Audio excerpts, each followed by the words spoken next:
Hello, my name is Anne and I will be doing a presentation today on Abd al-Salim Qasim. Qasim is referred to with many different names because of his Arabic translation, but the most common ones are Abd al-Karim Qasim and Abd al-Salim Qasim.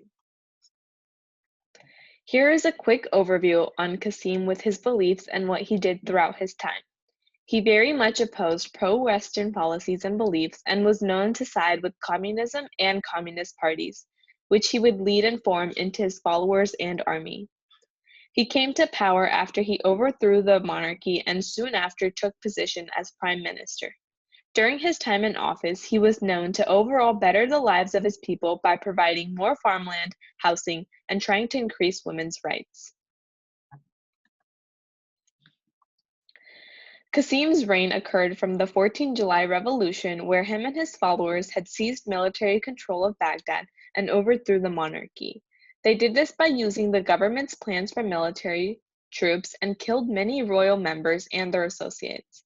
Although it wasn't his original idea, it sparked from King Hussein from Jordan's fear of revolts from anti-Western believers spreading.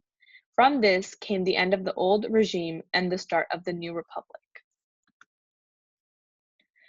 Shortly after seizing power, the 14 July Revolution, he took over as prime minister and then held the highest power in all of Iraq with legislative and executive power.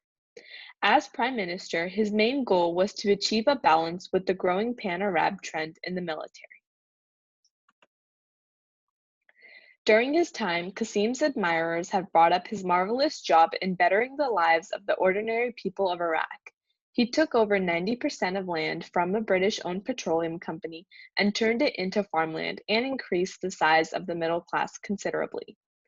He also tried to bring more rights for women by revising the Personal Status Code.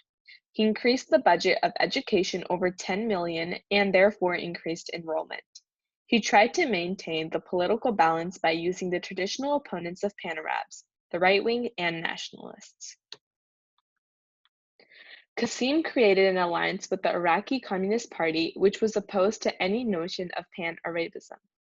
Qasim's growing and strong ties with the communists provoked disagreements.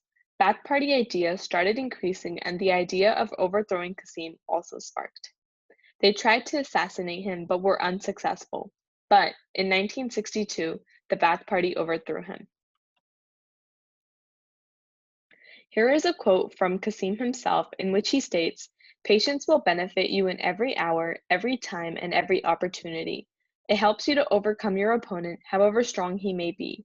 It will help you in times of distress and hardships, in battles, and in war and peace." This quote can be very much applied to Qasim's time in power. He was always seen as a very smart and great leader and never let his many opposers throughout his time of power faze him. He always stood his ground in power and managed to keep his loyalty from his people in power, with power, even though he didn't have the benefit of situations. Although in the end, his power did come to an end and he was overthrown by the Ba'ath Party, he still managed to hold them off for about a year before they took over.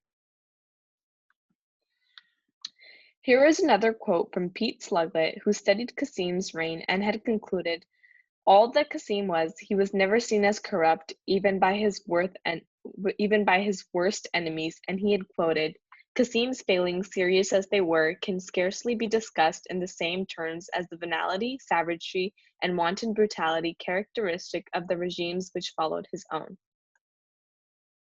Thank you.